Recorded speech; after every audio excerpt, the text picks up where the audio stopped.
right, Jay, drop that a little bit. There we go. What is happening, ladies and gentlemen? Welcome to another episode of Talk to Me, the show where I get my friends to talk to me. The moustache is gone. November's over. Movember is over. But make sure you're always checking in on someone. Make sure that, if someone needs a hand, check in on them, make sure they're okay. Today's episode of Talk to Me, I'm extremely excited about because I don't know this person from a bar of soap, and I love that. This is Marco from Papa Macros. Marco, thanks for jumping on, man. Thanks for having me. Mate, it's good to have you on here. It's good to see you face to face. We've communicated a little bit over Instagram over the past couple of weeks. Yeah. And now we're here. So why don't you introduce yourself to the people, let them know who you are, what you're about. Yeah, so my name is Marco. I own Papa Macros, a business I started, say, 2 years ago on a commercial scale. So now you've hit me up to talk about my journey in business and also see how you heard about me as well, yeah. Yeah, 100%. And we've got Joseph on the switcher. Joe, how you doing, brother? Hey, good, thanks.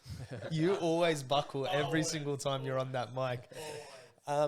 Mate, take me through Papa Macros, man. So Papa Macros is a meal prep company. Correct. And you've been doing this for about 2 years now? Yeah, 2 years. Why? Why meal prep?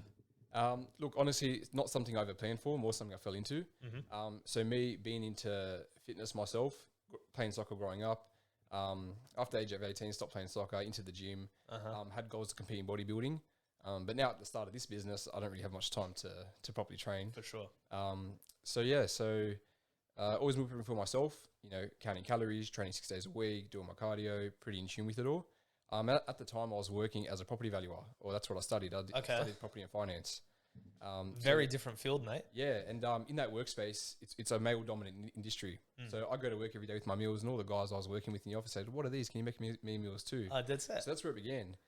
So I'd be making my own meal prep, and I'd just make what I was making plus more for all the boys I work with. And that turned into making it for my work colleagues, to making it for my mates, then making it for mates and mates, then making it for the boys at the gym. Fast forward 6 months, I was making meals for about 30, 40 boys. Dead set. And that was all out of, at the beginning, it was from my home kitchen. Yeah. And then I started doing it out of my parents' restaurant in George's Hall. Okay. So my parents have a restaurant, and I was using it there Sunday nights to cook all the food. And then either Sunday night and Monday night, I deliver it to whoever was ordering meals. And at the time, it was all through phone call and text. So literally the boys were just like, let's make some food, get me some of that. Yeah. And go. Yeah, that's right. All the meals that was it. That was it. All the meals were $10. Really basic. Had like 5 options on the menu. And yeah, then you got to a point. So that was more so throughout end of 2019, end of 2020. And it got to a point where I was so busy with it, and I was using my dad's staff and his chefs, distracting them. So me and dad were arguing all the time about it. So it got to as you do. Yeah, I hired my own chef for a short period of time at that point. Yeah. Then it got to a point. My dad said, start looking at a commercial kitchen. You can't be using my space anymore. How long into the process was that? Look, it was on and off for about a year and a half. There was times because it was COVID and there was no work, people out of routine that year of 2020. It was more so in 2019. I was really busy with it.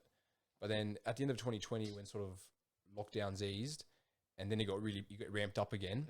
It wasn't until December 2020 when I moved into a commercial kitchen in Marrickville. Okay. So I went from paying little to no rent to Marrickville rent. Yeah, to a massive lease. So I got a commercial kitchen there.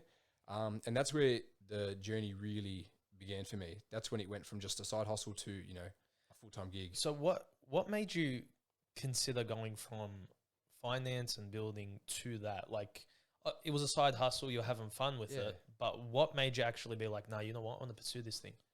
I think I just loved it. Like, I'd be working ridiculous hours, I still do. But you don't count the hours, you really enjoy it. And I don't know, it feels like you're doing a good deed, you feel like you're doing a good service and hearing good feedback. Like, that's what you work for, I guess. And even so early on, how I had a lot of traction, a lot of people liking the meals, it gave me a lot of faith in myself that I could go far with this. Did you always cook? Not anymore. No. Well, So I think growing up from my parents from a restaurant background, I had a good understanding, not being a chef myself. Yeah. But pretty early on, I hired the people to play the roles. So I've always had a chef in charge of the cooking. I also did the packing, the back end. Whereas now I've got a big team and everyone sort of wears the different hats, and I'm just the person that puts the puzzle together, I guess.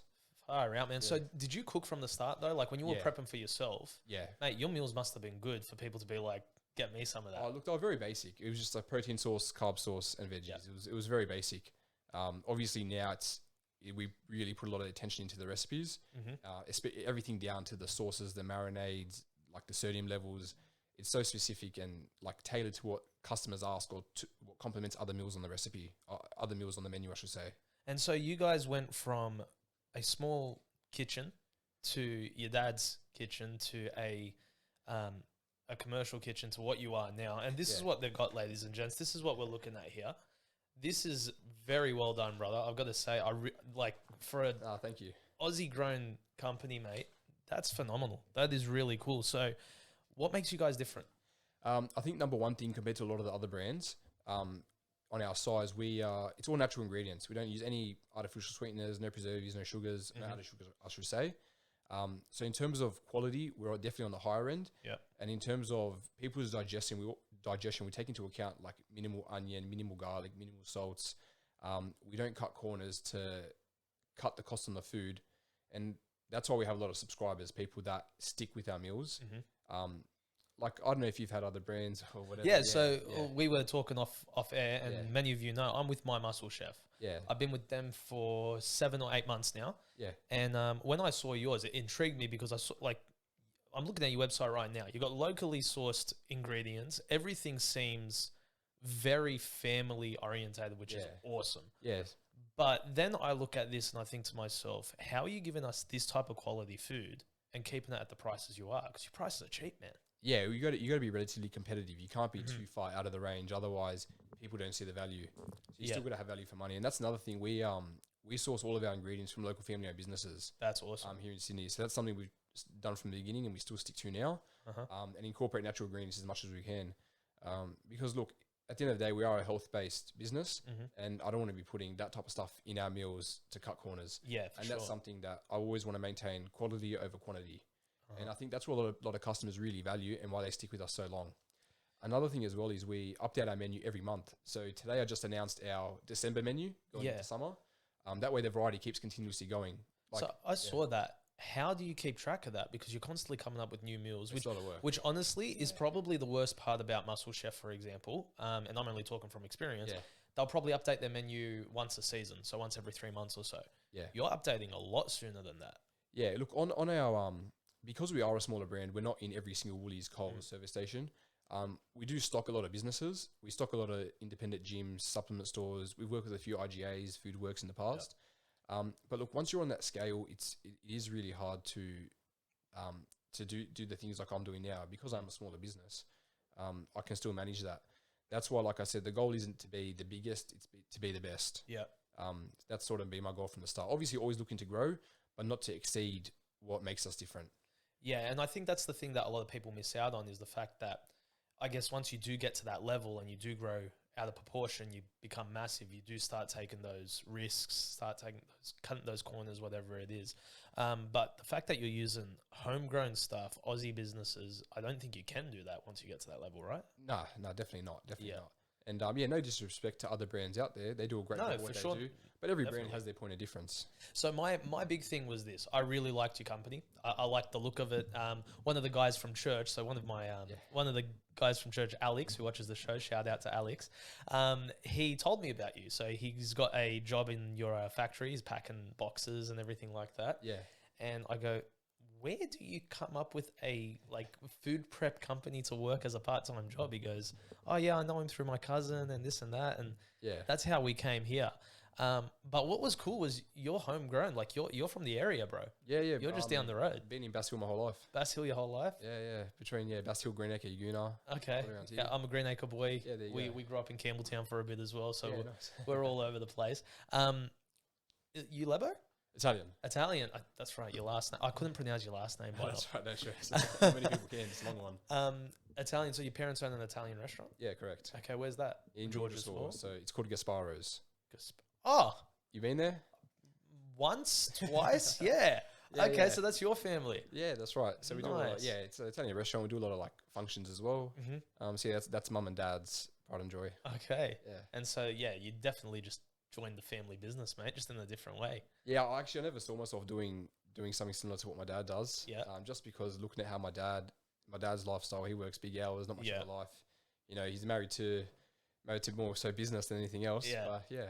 So how's he feel about this whole meal prep side of things? Like that's very different to the old school Lebo Italian mentality. Well, when I was starting out, he was like what's he?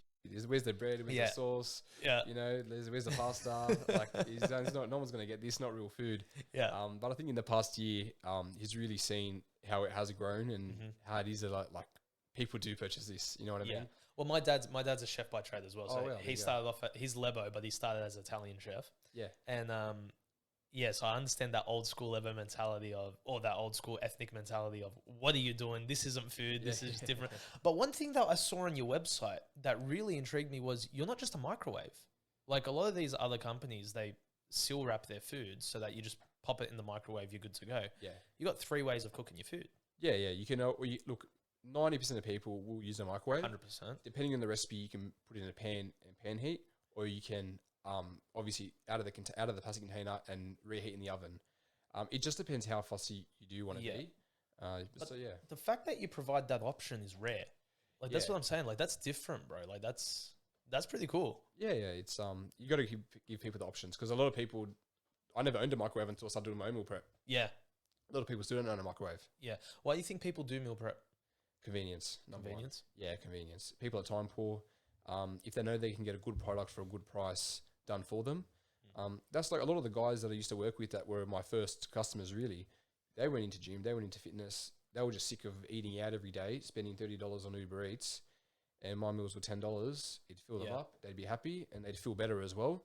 A lot of them was complaining about their COVID weight and, you know, yeah, for sure. Their beer belly or whatever it may be. And it was just a good alternative, and that's what it is. So initially it started out being more so for gym and fitness. Now, funny enough, my most common customer is a middle-aged mum. That's Yeah, I don't know. I never saw that happening, but that's what it is. That's different. Yeah. So I joined the meal prep game because I moved out of the house probably about, how long now? 7 years? Yeah, about 7 years ago. Yeah. And for the first 4 or 5 years, I was cooking. Yeah. And man, that was time consuming. Did my head in. Yeah. And then life got busier, and I ended up being that guy. Yeah. Uber Eating, spending all the money in the world just to get some food on the table. Yeah. And then I came across meal prepping, and like all these different companies got bombarded with them. Yeah. I was like, okay, my muscle chef sounds great. Jumped on it, and you're right. The convenience factor is unbelievable. Yeah, you don't want to spend 3 hours on a Sunday afternoon cooking all your meals for a week, let alone 100%. every night of the week. Yeah. And if you're doing your own groceries, you probably spend $100 at least. 100%. So you've got the My Muscle Chef, you've got the U Foods, you've got the Jenny Craig's. The one thing I noticed about you was that you offer the same meal 3 different ways. Correct. You mentioning portion sizes? Yeah, you got gains, you got lean, and carb. low carb. That's right. Yeah. What was the thought process behind that? You got to have the option. Okay. Yeah, so I never really actually wanted to do, personally, I never wanted to do low carb, just because I feel like keto diet, it's great for losing weight, but not exactly healthy. Yeah, it's not good to sustain. However, you can't fight the demand for it, and it became a very common inquiry, so I did add the low carb option to the range. The lean and the gain is, look, everyone's different, everyone has different goals. Men and women tend to eat different portion sizes, so I just separated everything over 500 calories or under 500 calories. And it's separated by the color of the container as well. So all of the white containers are a smaller size portion. Yep. So they'd be lean or low carb. All of the black containers are a gain meal, so they're over 500 calories. And then the color of the packaging, if you look at it there, see that's a chicken meal, so it's got poultry on it. So the color of our packaging represents the protein source in the meal as well. Okay. That way, when you look at the meal in the fridge, you know by the color of the container and the color of the label, you know what's in it and what size it is. So you put a lot of thought into that. Oh, it's been a process, not from the start, yeah. How hard was that process? Very time consuming, a lot of money dumped into it, but worth it in the end. People appreciate the details. Even if you look on that, if you look at it sideways, you can see the name of the meal, and if you look at it from the top, you can see the name of the meal as well. That's very smart. So either way you look at it, you can see the name of the meal. So if you have it upright in your fridge or on the side, it just makes it that half a second quicker for you instead of having to go through all the meals to see what you have. You really thought about time consumption. You thought about exercise. You thought about everyone's goals here. Yeah. And that's a very interesting part. So I'm just coming off a shred right now. I've got a week left. Well, when this episode comes out, I've just finished it yesterday. So I've smashed at least 5 burgers by this point. So you're thinking about that whole gym routine as well. You're thinking about those times of the year when you are going through a shred or a cut, and those times you are bulking. How hard is it to, I guess, provide all that variety, but still keep the aim of the game cheap and quality. Yeah, look, margins are very slim, especially now. Food cost is high, so it is difficult. Unreal. Yeah, so you have to obviously maintain the business level and always look at growing. Yeah. So look, a lot of investment goes into marketing, reaching out. I do promos almost every night of the week. Yep. So that keeps me busy. The marketing side of things hard, man. Yeah, that social media side's difficult. Yeah, it's not like I had a background in either. Made a lot of mistakes early on. Still make mistakes now. Yeah. I think I always will. Just learn from them as best you can. And what's the hardest part about doing this right now? More so time management. At this point, time management. Yeah. Yeah, definitely. You're a small company. Yeah. How big's your team? 20 staff. 20 staff are putting all this together. Correct. How many customers are you supplying right now? It's in the hundreds a week. Of 20 staff? Yeah, and then... Mate, that's full on. Yeah, obviously, customers come and go. Yeah, of course. Like every week, we get a certain amount of new customers, and then maybe a small percentage drop off, but they come back later on. Yeah. So it's just keeping the rotation positive. Mm-hmm. Yeah. That's really cool, man. That is really cool. And how's the delivery process work? So our order cutoff time every week. So we have 20 staff, but everyone's part-time just because we don't run production 7 days a week, or 5 days a week, I should say. So we run one production per week for a Sunday or Monday delivery. I don't think I ever will get into a 2 productions a week, just because I like to keep everyone in that weekly routine. That way they're enticed to continuously order and they stay in that routine. Yeah. Whereas if they start ordering midweek, then Sunday, then whatever it may be, you lose that rhythm. I'm not sure if it's the best option in the future, but it is now. I'm telling you, for me, that sounds great. Yeah. Like, so the fact that's the same time every single time. So every Thursday, 8 p.m, you have to get your order in. And you can, if you're in Sydney, you can choose a Sunday or a Monday delivery. If you're interstate, so Queensland, Adelaide, Melbourne, Canberra, it's only a Monday delivery option. Okay. So we pretty much do our prep Thursday, Friday, cook and pack Saturday, deliver to you Sunday, Monday. So it's a very tight, like a very stressful. We do some big days. Tight windows. Yeah, tight windows. There's no margin for error. Yeah. What's your favourite thing about doing this? I think, like for example, today's Wednesday. Every Wednesday, I call every single new customer. Really? Yeah. Okay. It takes hours, but that's my Wednesday dedicated. Why? Number one, people appreciate it. Mm-hmm. Number two, you get amazing feedback, whether it's good or bad. That's where a lot of my decisions on what I change about the business come from my Wednesdays. So you're really allowing the customer to make the choices. Yeah. 100%. You're really allowing them to pretty much push your recipes, the way you guide your company. Yeah, or even customers say, why do you do this, why do you do that? And I explain, they go, oh, okay, that makes sense. And they appreciate that. And the fact that I'm calling them, then they'll go, oh, who owns this? Or can you tell someone this? And it's like, yeah, that's okay, I'll sort it out for you. And they really appreciate that it's me calling and reaching out. Well, the fact that it's the owner of Papa Macros calling, like that's a pretty big deal as well. Yeah, I think it's something I always try to do. It doesn't matter what level it gets to. Yeah, that's where a lot of and even today, look, I rarely ever have negative feedback. Not to jinx myself, but I'm really careful with everything we put out and what we do. You're not wrong, because ladies and gents, be straight out with you. I'm looking at his Google reviews. He's got 5 stars across the board. And that's not just like 1 or 2 reviews. He's got about 50 here. They're all 5 stars and they're all positive comments. Yeah. You've got to be proud of that, mate. That's good. Yeah. Well, like what your question was, what's the best part about it? I think it's the feedback, really. Knowing that you're a part of so many people's lives and what they're putting into their bodies from you and it's benefiting their lives. Even like weight loss journeys. Yeah. Or even more recently, I give a shout out to Brittany Tamu, who took out the A&B Pro card on our meals. She did a whole prep on our meals. Okay.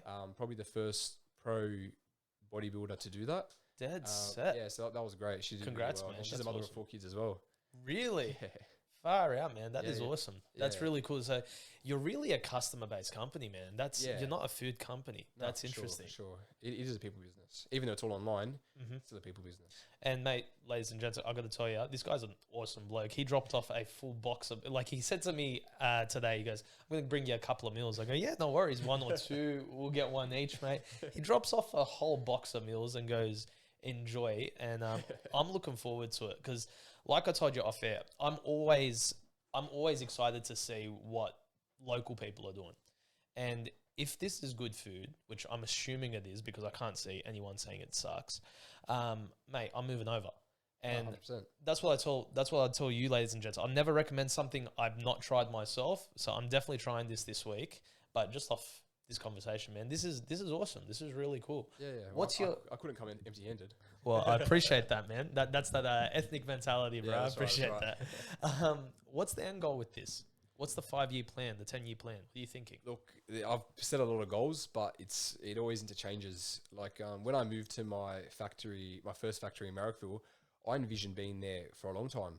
After a year, I moved out because it just became too small. So now, in January this year, we moved. Actually, December last year, so a year now, we moved to our food production facility in Wetherill Park. Okay. So that's where we're based out of now. And I actually thought this place would last us 5 years, and now it's getting a bit cramped for space. So now the thoughts are where we're going to go next, or how we're going to manage it as best we can out of here. So you currently service New South Wales, ACT, and Victoria? Queensland. Sorry. Yeah. Queensland as well? Yeah, and Adelaide as well. But Adelaide, it's very hard to service, so not a great one at the moment. Are you hoping to go nationwide? Look, logistically, because our food is all done fresh, we push the pack that we cook and pack it the day before you get it. Logistically, there's not many companies that can get it there from when we finish boxing the next day. That's fair. So it might be a thing we have to market to places like Perth, Darwin, and Adelaide more so, but they might get the meals 2 or 3 days later. If customers are happy to do that, then there might be business opportunity there. But I still feel like that's a long way away. There's still so much more to heat up in these areas. Part of Sydney, for sure. Australia. Mate, I love it. What's the favourite meal on the menu at the moment? Chimichurri steak for sure. Yeah? Or lasagna. We do a beef lasagna. Okay. Yeah, they're definitely bestsellers. Okay, so how's the menu work? Like, how do you choose what's going on the list? Are you working with some chefs? Yeah, it's a team effort. We work with a nutritionist, a chef. It's a lot of trial and error as well. So the way we do it, we actually develop the recipe first. Okay. We always know what ingredients we're never going to use, and we sort of have an ingredient card list that we know we're going to choose from, and it's just making the right combination, and then the portions of the meal will come last. So one thing I've always tried to do, just on people's lifestyle, people struggle to get adequate protein intake throughout their day. Yep. So 90% of our meals actually have a higher protein to carb ratio, just because it's very easy to get carbs into a day, hard to get protein. If you're having 2 meals a day and you hit your protein intake for the day, our meals have done their job. Okay. Yeah, that's something we've always really prioritized. Yep. So obviously having a higher, that's another point of difference for us as well. We haven't cut corners. It's very easy to fill up a meal with carbs and fats, which are the cheap ingredients. But to get good quality meat, good quality chicken, we put a lot of it in there. And someone's brand new, like myself, to the company. What's your message to them to give you guys a shot, to give you guys a shout? I think all of the reasons I've already said. Yeah. Like where it's coming from. It's a family business. Yeah. Well, ladies and gents, listen up. It's Papa Macros. I'm eating it all week this week. I'm very excited. I preemptively cancelled my My Muscle Chef subscription. Not going to lie to you. And it's all on a website, right? Like it's all correct. It's all website based. Yeah, easy to order your meals. You can looking at it, guys. You can choose your own menu. Do some meal plans. They've got some snacks in there as well. So this is great. This is awesome. It's very easy to do. So it's Papa Macros. But thank you for that, man. I really appreciate that. Who's Marco behind the business, though? You grew up in Bass Hill? Yeah. What was it like growing up in Bass Hill, mate? Yeah, all right. Yeah, same old Italian boy growing up in Bass Hill? Yeah, look, my street is very, very mixed. There's name a race, we got it in my street. I've lived there pretty much my whole life. Yeah, still childhood friends with a lot of the boys that I played soccer with growing up, or at the local soccer club. What position did you play in soccer? As a young kid, I was always a striker. Then as I got older, I sort of played like Premier League football. Played out in Blacktown. And then there I was a centre back, right back. So yeah, but soccer's not my sport, bro. I can't do it. I'm a rugby league guy, through and through. Who do you go for? Doggies, bro. Yeah, same. That's there we go. We got it. I like that. I was expecting to fight with you. I thought you were going to say Roosters or something like that. Mate, we've got a good team coming up. Yeah, next year should be good, bro. We should be very good. In Gould we trust. But so you grew up playing soccer. That's where your love for fitness came from, I'm assuming. Yeah, I've always been like very athletic, very competitive. I was always very good at like athletics, long distance running, and of course soccer. I went overseas for soccer as well. Oh, really? Yeah. That's in my late teens. Nice. But I think very common. I struggled with injuries a lot, and then motivation sort of when I was 17, 18, sort of lost. And If it's not there, it's not there, eh? yeah, I struggle to watch a game of soccer still. Really? Yeah, I get like I just want to be on the field. Yeah, that's fair. Yeah. You Premier League supporter? When I was younger, not so much these days. Okay, who's your team? As a kid, it was Man United. Now I just follow Juventus. Not that we're doing now. They've always been my team. I'm a Liverpool guy. I mean, that was the one that I just went to. I don't really watch it, but I was like, yeah, I'm a Liverpool supporter. Why not? My thing about soccer is this: I love everything around the sport. I think the crowds, the insane. The way relegation and all that sort of stuff works. That's unbelievable. Especially in the Europe top leagues, it's the best. It's every game is like a grand final. Unreal how they've done it. Yeah. Really, really well. That's how every sport should be, in my opinion. 100%. Yeah. Mate, if we could get footy clubs back to the home grounds and building up that buzz again, I think that's the way to do it. Yeah, of course. And that's what the A-League needs here as well, a promotion relegation system, which I hope is what's coming with expanding the A-League. Mate, because I've looked into that, like the promotion relegation. This is genius. Like the way they do that, where you're basically told, if you're in the bottom two, you're out of here. 100%, yeah. Go sort yourself out, come back up. Imagine how the Tigers would have been panicking this year. Mate, imagine how the Knights would have been panicking this year, buddy. He's a Knights fan for some reason. But, mate, doggies haven't been that great either. No, I can't talk. So you grew up, you did that. When did you start gymming? When I started playing soccer. Okay. I think I always had a good understanding of gym just because playing soccer, we always pushed to do strength and conditioning training as well. Mm-hmm. So I feel like my understanding of training and, rest and what to eat was always very good. Yeah. I wasn't very serious with it until when I was at uni, just because I was in such a good routine. I was training 6 days a week, sometimes twice a day, always watching what I was eating. Yeah. I went from, my legs haven't changed size in 10 years.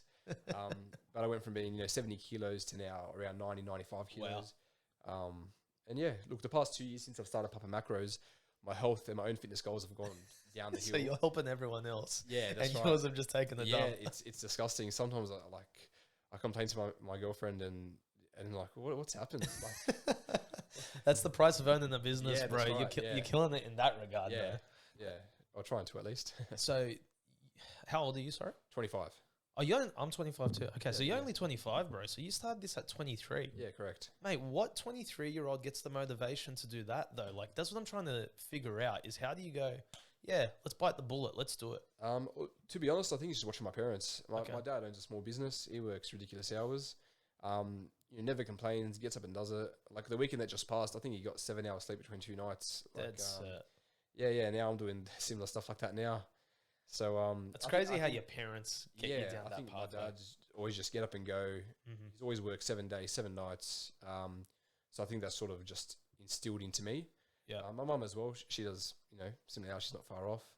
That's full on, mate. So look, we rarely ever see each other. That's what our routines are like. Yeah, it's just going back and forth and just getting it done. That's right. Well, now mum's part of the team. Mum's really involved in the kitchen. Oh, really?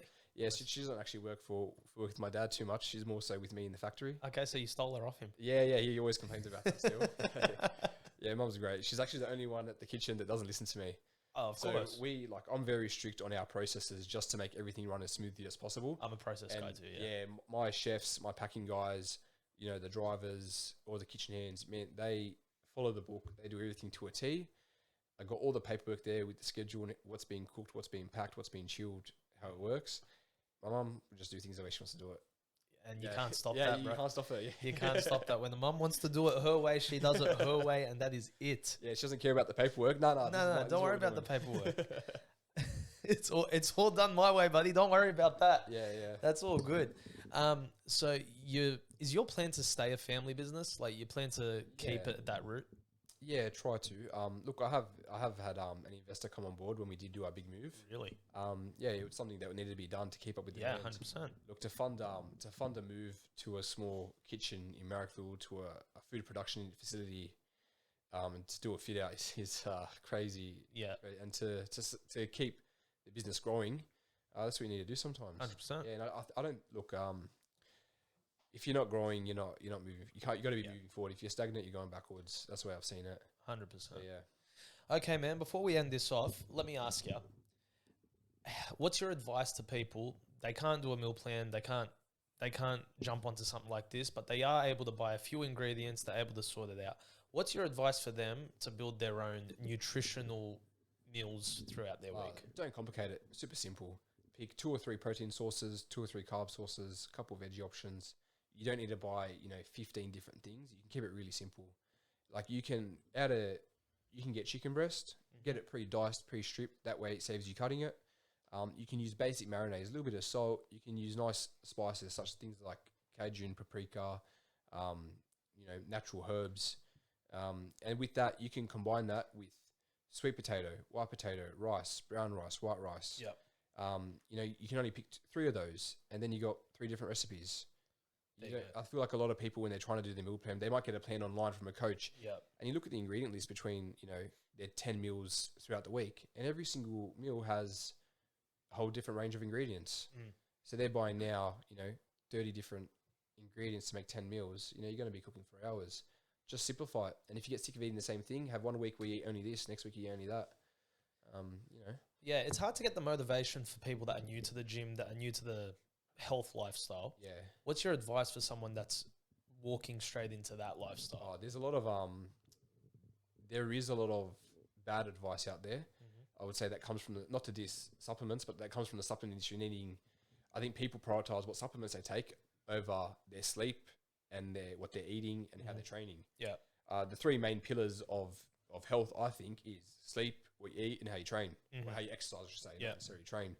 Don't overcomplicate it. Just simpler the better, and do what works for you. I never look when people call me up and I weigh this much. I've never been to the gym. I've never followed a plan, but I'm going to get your 1,200 calorie a week meal plan.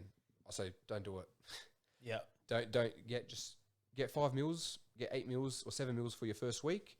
See how you go with them for the first week. See what portion size suits you better. Don't commit to a meal plan, because if you go cold turkey from eating Uber Eats every day to eating meals every day, you're not going to stick to it. You're going to hate your first week. You need to transition into it. So don't think results come after 1 week of changing your lifestyle. Yeah. Even so, when people want to buy our breakfast meals, I say, honestly, what do you have for breakfast now? And if they're having a good breakfast, I say, don't bother. Don't bother. Look, you're gonna wake up, eat what you're really gonna like eating, what you're used to, and then have our meals for lunch and dinner. Brilliant. I think that's the advice I always give. Obviously, you want to make more sales, but you want people to stick with you for longer, not do it for 3 weeks and then give up. Well, mate, I think you going down that pathway of worrying more about the customer than your sale will provide more sales at the end of the day, mate. That's the way to go.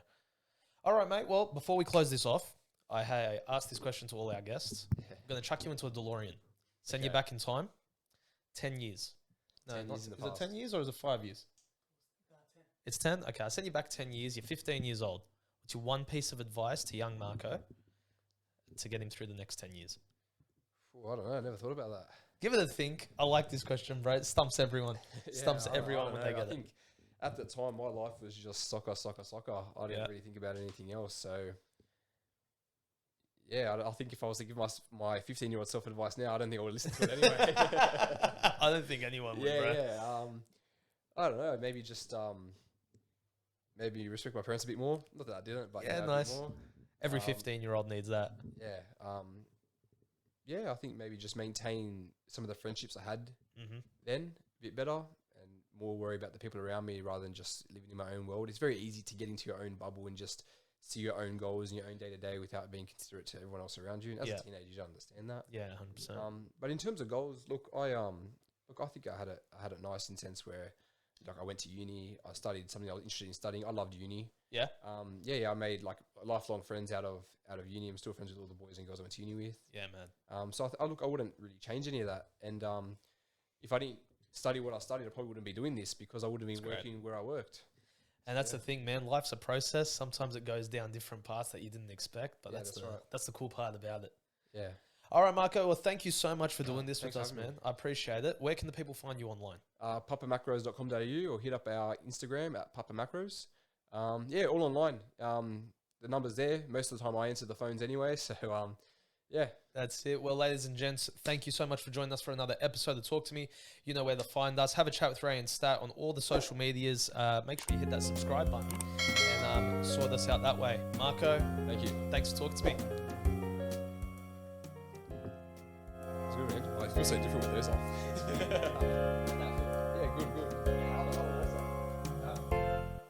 All All right, before this episode ends, ladies and gents, it is a week since we filmed the episode, and I got to tell you, I've had the whole week to try out Papa Macros and try Marco's meals. Guys, they're phenomenal. They're exactly what he said. They tasted great. They tasted healthy. They've fueled the workouts. They've done everything that they needed to do. So, mate, he is spot on. Make sure you follow Papa Macros on Instagram, Facebook. Go to his website, order your meals, give them a shot. They are absolutely phenomenal. We'll catch you in the next episode.